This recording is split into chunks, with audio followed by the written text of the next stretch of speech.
You're listening to the Whole Church Podcast, a proud member of the Anazal Podcast Network.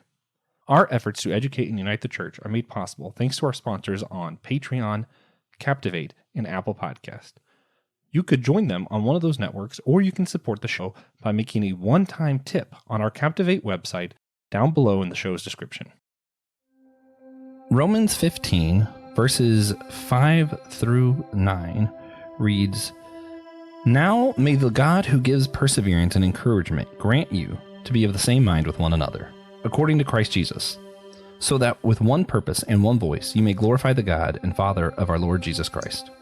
Therefore accept one another, just as Christ has also accepted us, for the glory of God. For I say that Christ has become a servant to the circumcision in behalf of the truth of God, to confirm the promises given to the fathers, and for the Gentiles to glorify God for his mercy." Here St. Paul is writing to the church at Rome about salvation. He's getting ready to wrap up his letter by reminding the church what salvation means for their relationships to one another. In this pericope, he ties acceptance of each other to Christ's servitude with his disciples. Dr. Chris Hansen, how could this understanding help with our relationships with one another today? When you talk about there, Jesus and his disciples, I naturally think, kind of to the story where a couple of them come and say, "Hey, can we be at your right and your left? And when you come into your kingdom," and he says, "Wait a minute, you guys are missing the point. It's really about what this passage says, that we need to be about one purpose and one voice." And he leads into the first shall be last and the last shall be first, and that idea of serving others toward that one purpose and one voice. And so I think that says an awful lot about our relationships and our relationships in unity and our relationships toward a shared purpose. Yeah, no, I like that a lot.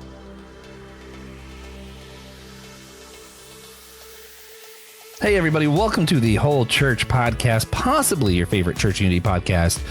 It's cool if it's not though, because Unity podcast can't really be in competition with other Unity podcasts. It gets to like this weird, paradox loop conundrum stuff. It doesn't work.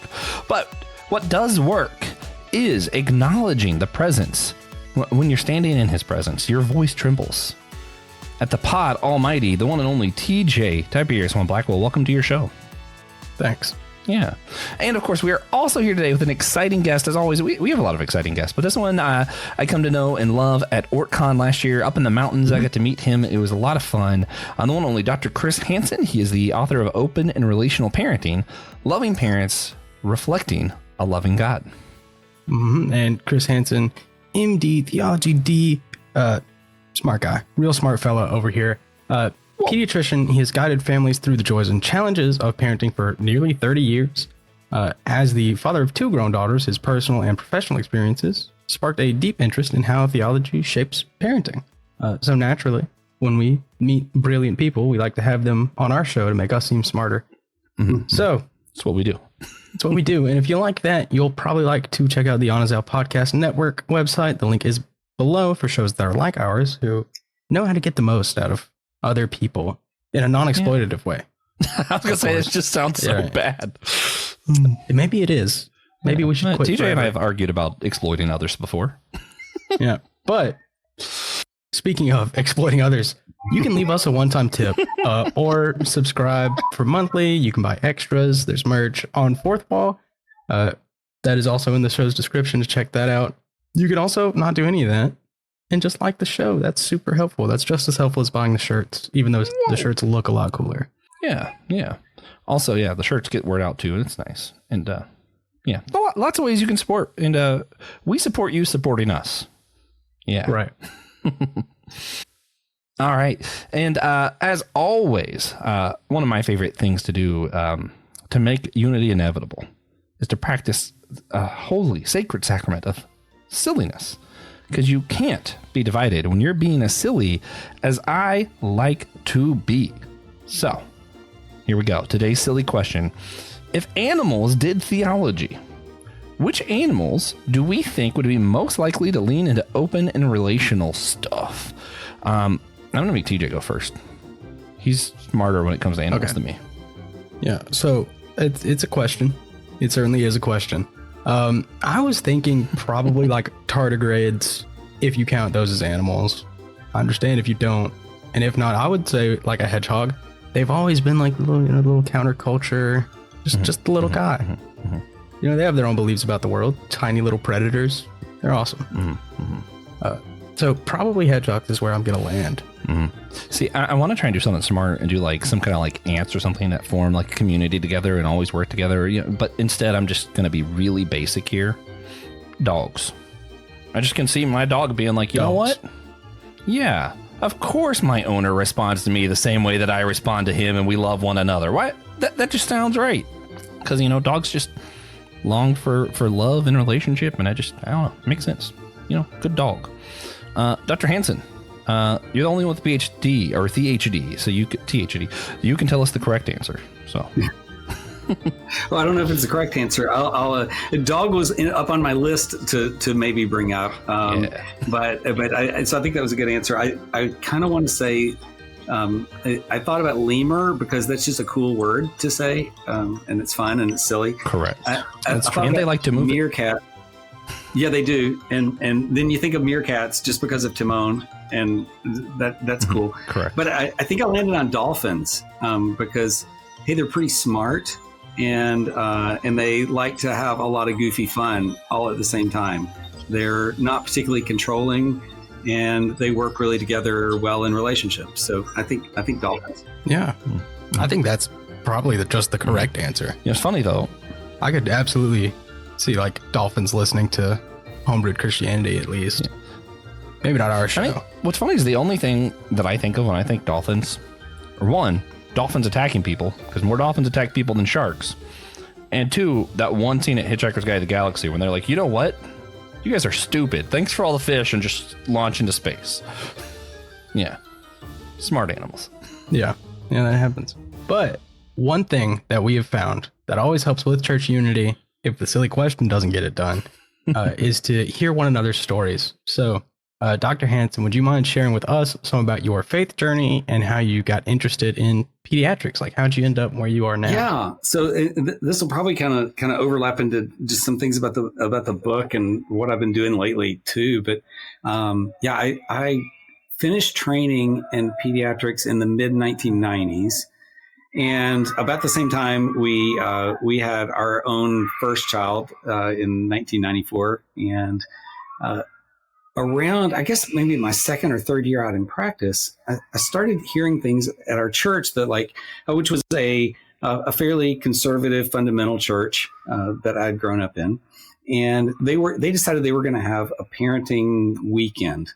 So parenting seminar type weekend. And they brought in some curriculum and they kind of showed the advanced kind of layout of what the weekend would be like. And I start reading through it and I realize, wait a minute, what they're going to be talking about doesn't line up with what I've learned and what I'm teaching other young parents to do as best practices in parenting in my practice, in my profession. The approach that they were taking was just not aligned with that at all. So that led to several years where I think I just lived in kind of a discordant situation and just couldn't make those two things match, where what the church was saying that should be happening with parenting and what I was teaching people on a regular basis. So fast forward to other points in life, and people talk about whether it's deconstruction. I don't really think that's really the right term for me. I think it's a little bit more of just like developing faith in a different way. And I think I've gone through at least two of those times in my life, one around 2005 and one probably around the mid 20-teens to 2015 or something like that. And each one of those led me to question different things. The one in 2015 was spurred on, or in the late teens, was spurred on by getting to hear Pete Enns speak. And our church at the time, we had kind of gone through some church changes, and we had actually arrived at the church where we are at now.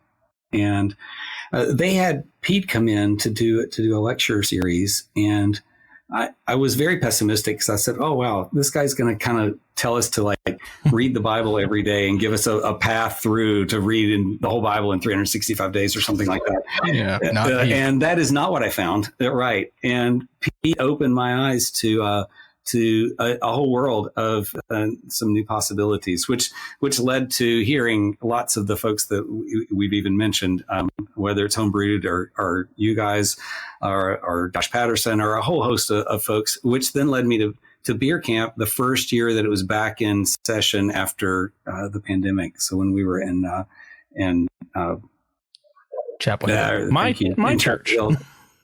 Oh, yes. Yeah. Which was a great time. And it's a great congregation. Really enjoyed being there. So that led me to meet Tom Ward, which then eventually led me to learn a lot more about open relational theology. And as I did, yes, it does. I was like, wait a minute. I see things here that are compatible with the way that I teach parents to parent and the way that science says are best practices about parenting.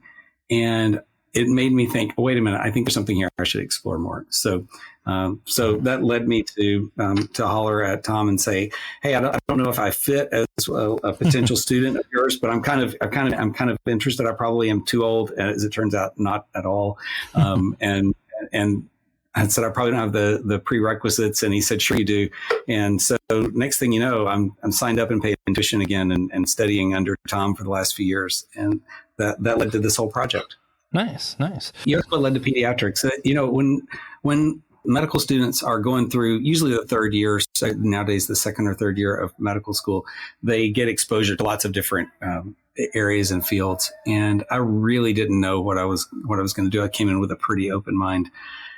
So I went to internal medicine, which is kind of like general adult medicine first, and I thought that was really cool. And then I went to pediatrics, and I thought that was pretty cool. And so I was actually interested in doing kind of a combination of the two. And then the kids just won my heart over, and ever since then it's been that was definitely the right choice, and no part of it do I regret. I love everything that I do. It's just really, really fun. Nice. Yeah. Real quick. For those listening or watching, or depending on how things come out, if you do hear children screaming, Dr. Hanson isn't showing you what happens during other theological models of parenting. He works at a hospital with children, so that's the background noise. Instead of dogs barking, you hear children's getting shots. It's fine.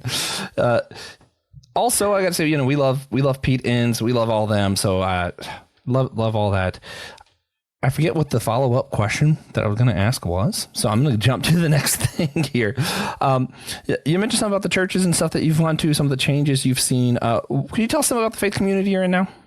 Sure, yeah.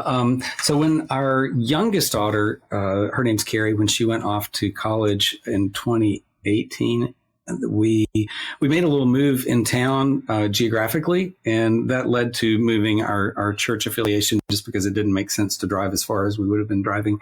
That led us to actually look at a whole bunch of different churches in our city because we wanted to kind of see an open view of, hey, what is the kingdom of heaven doing in our city? By the way, I live in Memphis, Tennessee. So we went to 10 different churches of 10 different denominations. And after 6 months of kind of looking, we landed at a church that at the time was a non-denominational church. We just celebrated our 15th year. So they were a fairly young church back then. Interestingly, right about the time the pandemic came on, the church decided that they were interested in seeking denominational affiliation, which is not necessarily a common situation these days. Yeah. They started looking, and because of the pandemic, that kind of got put on hold. And then this year, that started back up in earnest. And just a few months ago, our church aligned with the Disciples of Christ. We are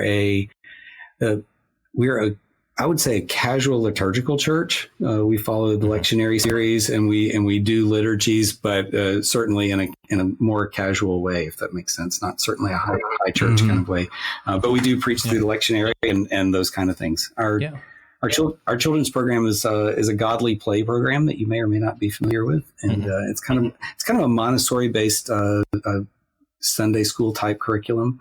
And so I get to participate in that as well, which is a lot of fun. Yeah, that's really neat. Yeah. I was about to say, I assume you were pretty critical of the children's programs at these churches. At some of them, I've been sometimes critical of those. Yeah. Yeah. Well, that actually is the follow up I wanted to ask earlier. You mentioned some of how you didn't like what some of the other churches were saying, how it didn't match up what from your work. Could you give us an example? Because I don't want to just be kind of vague and like, oh, these things are bad, these things are good. Like, what's an example of something from your work that this doesn't work that maybe they're teaching in some churches? Yeah, absolutely. And as we get talking, we'll probably talk more about the way that I think about different styles of parenting and so forth. But those approaches, they were specifically Growing Kids God's Way, which was kind of a really popular program back in the late 90s. And even today, you can still buy that curriculum. Kind of is based on a very authoritarian view of parenting in a way that that parents see their responsibility as being God's ambassadors to their children. And so they seek to teach them obedience to their authority so that someday the children will obey God's authority. So this idea of an authoritarian control is very, very high in those systems. So they tend to be not very responsive, and they tend to be highly demanding, and they tend to look at children as naturally sinful and flawed and see that needs to be corrected out of them as their responsibility as parents. Right. Where that doesn't line up with better practices is scientific literature, psychological literature, pediatric literature all says that what would be much preferable is what I refer to as a nurturant style of parenting, which is going to be a parent that's much more responsive. They still have high goals and aspirations and desires for what their children will be. The way they lead them there is a little differently, and the way they respond to them along that path is a little bit different. Right. So how would you describe open and relational theology to parents who have never heard the term before? Okay, good. So when people first hear open relational theology, I think they sometimes don't know what we mean by open. And I know you guys know this, but many of the listeners may not necessarily know that. It's not just a vague kind of open to a lot of ideas. It's really specifically talking about open, that the future is open and that we are moving into a future that is undetermined and so far unwritten, and that God is moving with us through time toward that undetermined future. So that's the open aspect of it. And then the relational aspect views that as we do that, God is guiding us toward what I like to use the term divine aspirations for what can be in the future. And then we make our choices and decisions along that path. God responds to them, and then this becomes a relational co-creation of our world and of every moment as we move into the future. So open, the future is open, and relational, we are co-creating with God to create that future. Yeah. But how does love, understood as freely given but not controlling, kind of a little bit what you're describing there, translate into parenting practices? Yeah, I think, let's talk about that a little bit more. I talked a little bit about styles. I want to define that just a little bit more. When people, if you just like hop on Google and say parenting styles, you're going to often find kind of a grid of 4 common styles. And the grid is bisected by 2 axes. So one that kind of runs horizontally and can be defined as parental responsiveness. So if you can kind of imagine to my right, your left, as the grid moves across, then those parents become more responsive to the right and less responsive to the left. There's also an axis that moves vertically that classically is referred to as parental demandingness, but I think it also means, like I was describing before, those parental aspirations for what we're going to do. It's like what we want our kids to do in the short term and the long term. It may be as simple as please don't spill the nail polish on the floor, to let's pee in the potty, let's learn how to ride a bike, let's eventually go to college. So short term and long term aspirations. Right. So if you can imagine the low demanding and low responsive parent, so that's going to be the left lower quadrant, is going to be the absent parent. We're not going to talk a lot about that, but those are parents that for some reason, death, divorce, disinterest, other reasons, just aren't involved in a particular child's life. If you switch just up one quadrant, so you've got a highly demanding but low responsive parent, That's the authoritarian parent that I was talking about just a little bit ago. That's the classic parent who says, who if asked why, responds by saying, because I said so. So the parent's authority is really strong, and their responsiveness to the children's input and needs, not so much. If we switch one to the right, then we get what classically has been described as authoritative parents. That's extremely confusing to have the word authoritative and the word authoritarian in the same kind of nomenclature.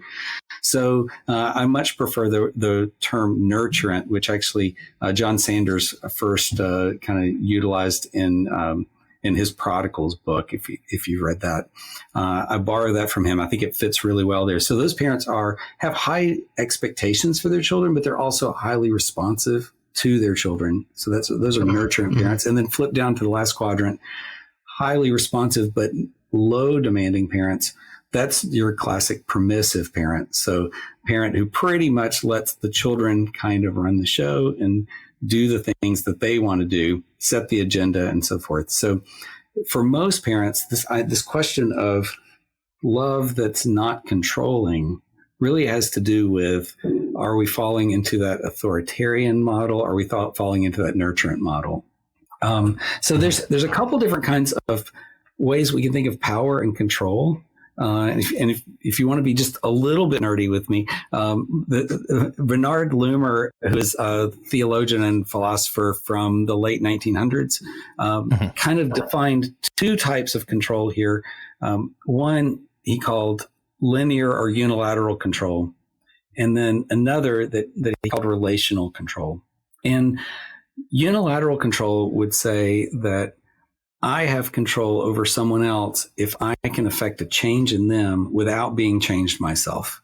So that would be this classic model of an authoritarian parent. It might be an authoritarian leader who says, hey, I'm going to tell you what to do, but I'm not going to change myself in response to that at all. And Loomer proposed that maybe a better model is relational control, which says that I first want to see your situation, empathize with it, and be changed by that, and then use that to better understand where we can go together and to affect a change in you. So I'm both changed and can exert a change on someone else. Mm-hmm. The natural next step to that is you start to realize, wait a minute, this isn't about changing or being changed as much as it's about developing relationship, and that the power becomes the power to empower the other in the relationship. So when I think about, back to your question, freely given but not controlling, yeah, I think not controlling means that we're empowering and we're understanding where our children are, and we're leading them to the best outcome that we can see and that they can see, kind of with that idea of co-creating our relationship and our future with our children together. All right. So what was the original inspiration for the book rather than some other means of communicating this idea? Like, why a book? Yeah, I think that's a really good question. I think as I started to learn about open and relational theology, it just really hit me how that aligns with parenting. And then the more I saw other folks and the work that they're doing in open and relational theology, you find that other people find this area of science really aligns with this, or another area of science really aligns with this. It's one of those areas of thinking about God that really lets us think about the microbiome, as John Pohl might discuss or talk about, or evolution, as somebody else might talk about, or as Tracy Tucker might talk about, the science of walking people into death, not from creating their death, but people who are he's a hospice chaplain. So he deals with science from that standpoint. So many folks are recognizing that science and God align really well through this way of looking at God. Mm-hmm. So that's a big inspiration for me. Yeah. I'll try to put a link in the show notes. We just finished a Faith in Science series back in December, for those listening. So check that out. And John Paul was on one of those episodes, so make sure you check out that playlist. But did want to know, is there anything else in the future, like down the line, as far as you're concerned, when it comes to like maybe your own children's church programming or something like that? Or where do you see this going? Oh yeah, good question. Yeah, I think I want to. It's interesting already. I'm able to use what I'm doing with theology and parenting in my like practice on a daily basis. Sometimes that looks like full on talking about theology and pulling that into practice. Sometimes it is taking some of those ideas and trying to weave them in. And that varies a lot. I think part of it has to do with seeing someone where they are and seeing someone in their faith walk, seeing someone in their own maturity, and then learning how can I incorporate some of this to help somebody see God in a subtly different way and maybe see their parenting in a little bit different way. So that's one of the ways that it has some real practical implications. I think there are some other writing projects that are going on. I write on Substack and usually hit parenting topics and theology topics and try to balance those back and forth with each other. So that's one of my platforms.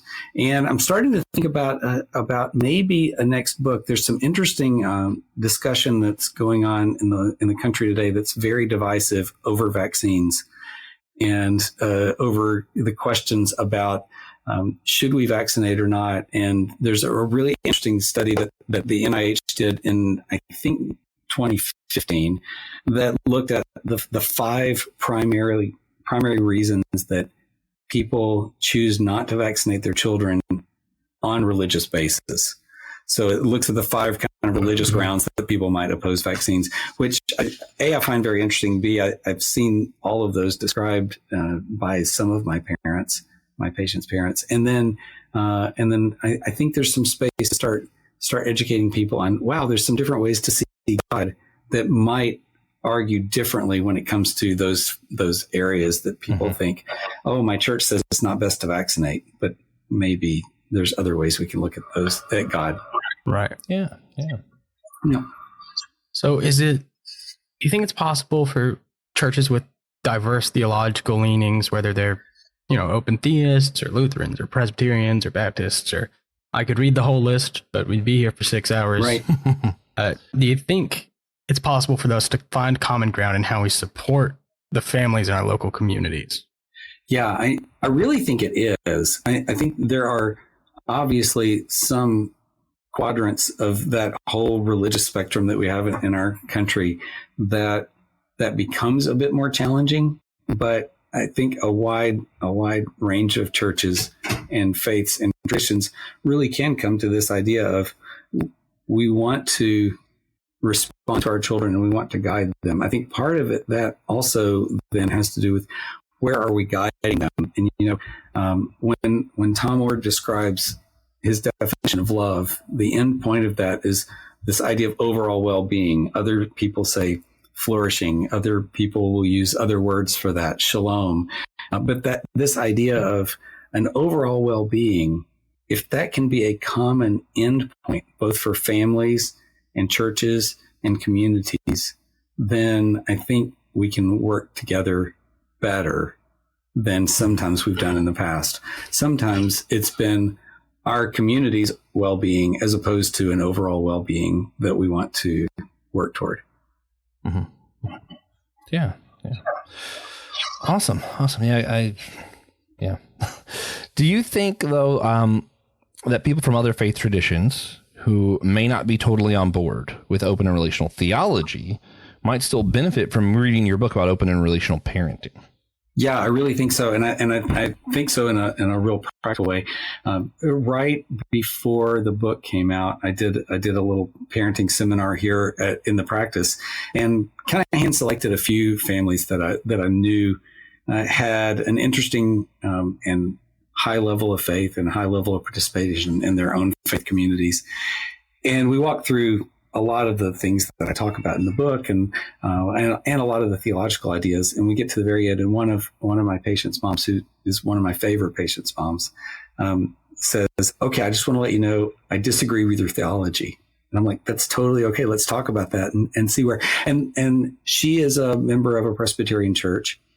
and really struggles with the way that open and relational theology would present that God changes. So just to clarify that just a little bit, in open relational theology, we talk about God as having a nature that's unchanging, like God's essential nature is love, and that's not going to change.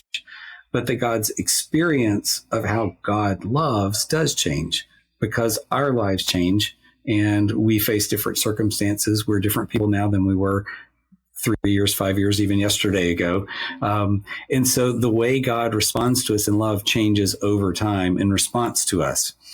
That's a big concept for some people to be able to grab theologically, and sometimes it seems antithetical to what they've been taught before. That said, at the end of that conversation, she and I could easily agree, hey, but there's so many things that we've talked about here today that are really practical for me and I can really take home, and I don't really have to grab every little point, at least at this point, and us being in agreement with. Yeah, I feel like what a lot of people struggle with when they get close to open and relational stuff is a lot of the points that people take issue with are based on the idea that God is not omnipresent in open relational. And that is where people will be like, I don't know if I can get behind that. But I think it's better to work from the smaller stuff. I'm not sure if you misspoke or if I misunderstand. I think they're okay with omnipresent, but not okay with omniscient and omnipotent. Yeah, omniscience. Okay. Yeah.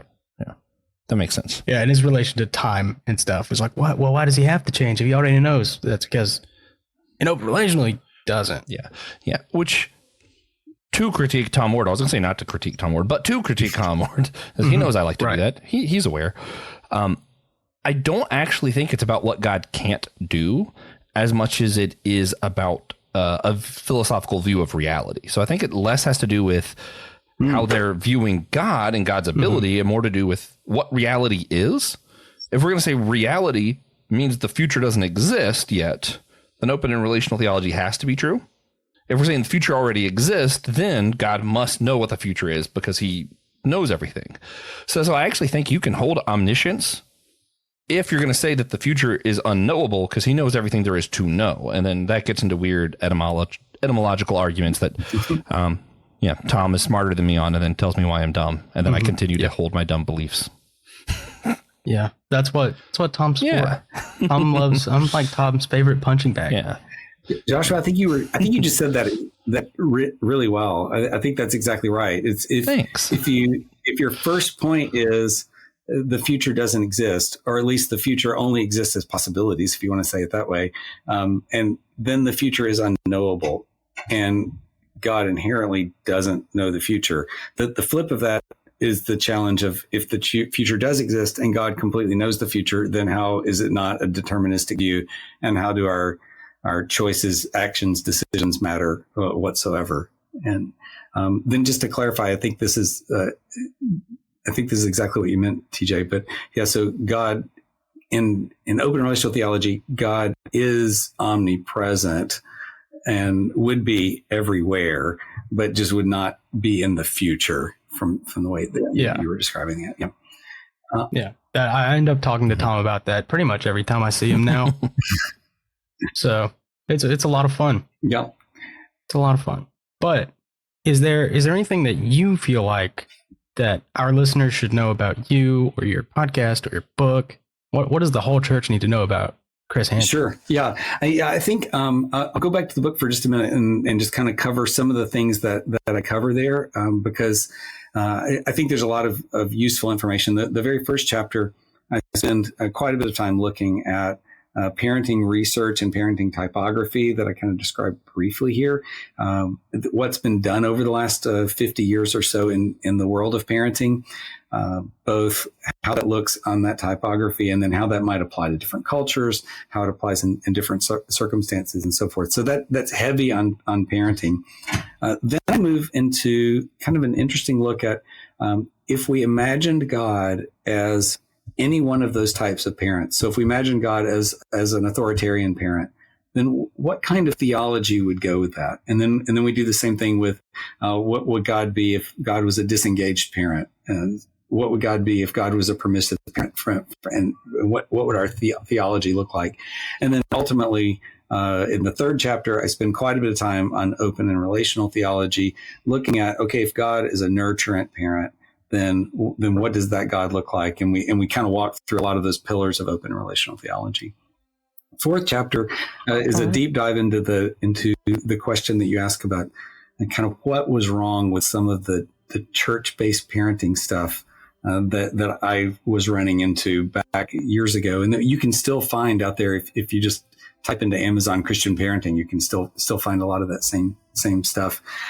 So both Dobson and then some of his followers kind of fall under that, and so we kind of talk about that. And then in the fifth chapter, we talk about an open and relational parenting approach, and really apply this first very high level to parenting, kind of talking about general ideas. And then the last chapter, which was not part of my dissertation, but was added just for the book, is the sixth chapter, really deals with some practical examples and walks people through how would you practically apply this in your life with your kids. All right. So do you ever have a patient parent and you're like, I think you should check out this book? But yeah, I'm not shy about that. Like we have little bulletin boards up in our exam rooms, and all of my exam rooms have it up in on the bulletin boards. And the book came out in August, so now we've gotten to a point where several of them have bought it. And I walked in on Friday, and I was kind of flabbergasted because this mom said, "Well, I've got your book and I'm reading through it. I'm really enjoying it." And I'm like, "Okay, that's great. That means you don't hate my theology, and you're getting something out of it." And so then that led to a whole conversation about some other things. So no, I think some of them are finding it to be a helpful resource on a lot of different bases. Awesome. Yeah. Nice. So is it easier now? Do you think the book makes it easier to be a podiatrist? Can you just every once in a while you're like, "Oh, you have my book, right? It's in chapter 2." Yeah, you assign your patients homework. It's actually really interesting, having it out there. It does give a landing spot, and so does the Substack. Kind of gives a landing spot. Like one of my Substack articles just walks through the parenting quadrants, and so I can link that. I can refer to it. I can refer somebody there, just about that, and then. Where we talked about Loomer and his two conceptions of power. I've got two specific Substack articles that just came out that are kind of talking about that. So I'm trying to let some of those ideas start coming out in Substack as well. So we've got a few different reference points so that people can grab onto a single idea, or they can get the book and kind of grab onto the larger scale idea as well. Yeah. Cool. That's awesome. And we'll try to link the Substack and book and everything in the show notes as well. Yeah. Perfect. Sounds great. Yeah. So one thing we do like to always do at the end of our episodes is just to ask for a single tangible action, something our listeners could go do right now that would help better engender Christian unity in the world, at large. Something they could stop and do, something physical, or I guess it doesn't have to be physical, but something they can actually go, right now, not like listen tangible. In general. Yeah, tangible. Yeah. Something tangible they can do to engender Christian unity. I'm going to start just in the family because I think that's where it starts in its relation, and it relates to where I am. And I think the first thing might be go and see where your children were today. Try to understand how they felt about what they did today, and see if you can have a conversation with them about what that makes them want to do next. So I think I'm trying to encourage this idea of empathizing, sympathizing, and also taking input from the kids and saying, where are we as a family going to go next? And how can I get your input as part of that? And I think that moves the church farther toward unity, because I think if we can move the family farther toward unity, then we can move the church farther toward unity as well. All right. So what do you think we would see change in the world around us if everyone started doing that? Is the family diner going to come back in a big way? Is Denny's going to take over the world? Hopefully. I don't know if it's going to be, quote, family values in that way. But I think we're going to see, and the data actually says we're going to see stronger children who are better equipped to make their own decisions as they move forward.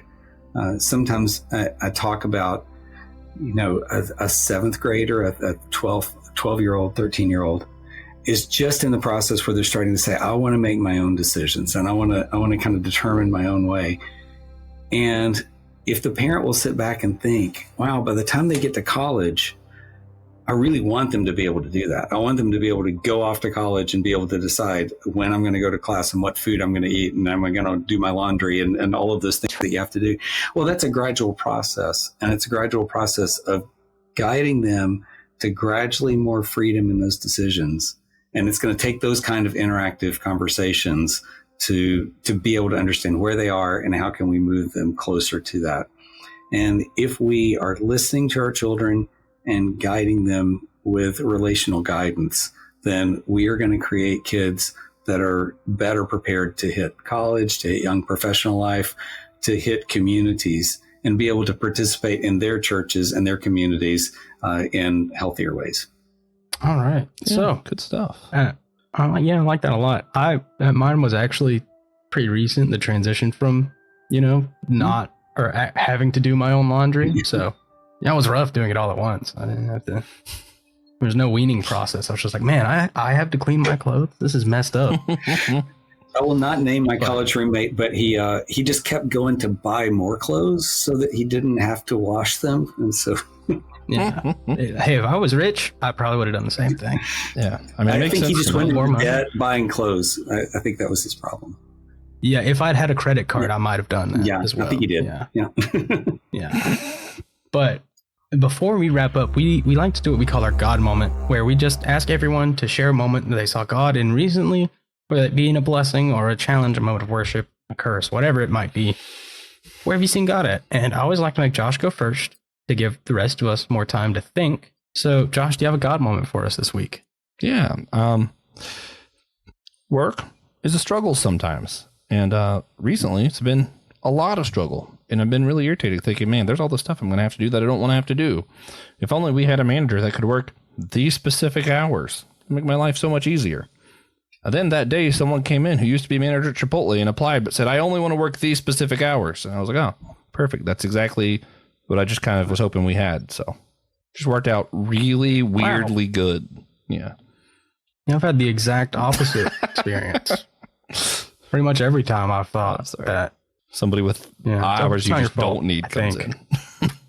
Yeah, every time. Yeah, perfect. Every time. They're like, I want to work your shift. So I was like, they're mine. I work those. But for me, my God moment, I woke up this morning. My dad texted me like right after I woke up, which is, convenient. I don't like to miss texts. So if he's going to politely wait until I'm awake somehow, that's awesome. But he texted me to ask if I'd spoken to my mom. And I'm like, no, of course not. If I just woke up. But she went to the hospital last night with a GI bleed. And instead of, telling everyone, like, I'm in the hospital at like midnight, she just wanted to wait. She made him swear to secrecy. But she's okay. God. As okay as you could be with a GI bleed. Yeah. But she's fine. It's nowhere we haven't been before. And I'm grateful that she felt secure enough with the hospital to wait to tell us. Because she knows she's not going to die. Although you would have preferred her to still tell you, I assume. Yeah. I would have preferred to have known when it happened, yeah. I was awake. I could have went there. Yeah. But yeah, if any of my parents are listening, I want to know before it happens. Text me before the doctor tells you have it. Tell me beforehand. And I'll be there when it happens. Yeah. But she's in the same hospital as her mom currently. And I think she's trying to not let her find out. Says to worry her mom. Wow. That's funny. Actually. Which is pretty funny. It sucks. Yeah, it sucks, but also they're both in the hospital. But yeah. But it's pretty funny that she's not trying to. I'm just thankful that they are both being cared for in a place that they trust. Yeah, like if all these humans were just characters on a sitcom, it would be hilarious. It would be hilarious. You got to see it when it happens, Yeah. Dr. Hanson, do you have a God moment for us? Yeah, I think I'm just going to go to last night. So our church kind of functions as many churches with small groups. We call them story groups because the idea is to share the story of your life with other people, and we lead one of those groups. And we had a new member to our group last night who I've known. She's a single young lady at our church that expressed that she wanted to come, and she fit in so incredibly well, and it wasn't very long that she was throwing in comments and just was part of the conversation as if she'd been there a long time. So just kind of wow, a really nice new relationship that I think we'll all benefit from, and I'll get to learn from her, and hopefully she gets to learn a little bit from us. Nice. It's awesome to meet a new group that you click with immediately. Yep. That's rare for a lot of people. But thank you so much for your time. Thank you, if you're listening, for your time. Please consider sharing the episode with a friend if you liked it, or an enemy if you liked it or didn't like it, or your cousins, no matter what you thought. Especially your cousins. Super helpful. We encourage strong familial systems here. And if you are listening on the YouTube channel, if this is on YouTube, hit like, hit subscribe. If you're not listening on YouTube, rate and review the show. Yeah. Wherever you are listening, that's super helpful. If you're on YouTube, hit the puts us like out and there. comment or whatever you're supposed to say. Yeah. Yeah. Ring Tell us the what bell. you think about That's a thing. Josh's shirt. Oh, that's right. Ring the Super bell. Yeah. comfy shirt, That's what by they the way. say. That's what the I like YouTubers this say. color green. I had accidentally got 2 shirts, and I was going to give one of them away, but then I just like this green on me a lot, so I'm not giving it away. Yeah. More shirts means less laundry. True. We learned that in At the least episode. more infrequent laundry. But also, guys, try to remember to check out the other shows on the Lanzal Podcast Network. Link is down below. You can check out Let Nothing Move You, Christian Ashley. You can check out My Seminary Life with Brandon Knight, or Your Matter Matters with Pastor Will Rose and Pastor Thomas Johnston. It's a little educational miniseries we did in association with the ELCA. So it's good stuff. All right. And we do hope you enjoyed it. Coming up, we'll be interviewing Russ Petrus once again to discuss another Catholic organization that he helps with called Future Church. And then we're going to be having on the one and only, mentioned many times in this show, Dr. Thomas J. who's that? Ord, back with us to discuss how our views have changed or grown over the last couple of years. I think you'll be sorely disappointed in me, as always. And finally, at the end of season 1, Francis Chan will be on the show. Probably. He doesn't know about it. Maybe. But it'll probably happen eventually. If someone does tell him about it. Maybe it could be you. You tell him about it, listener. We believe in you. Listener. Yeah, Smokey the Bear.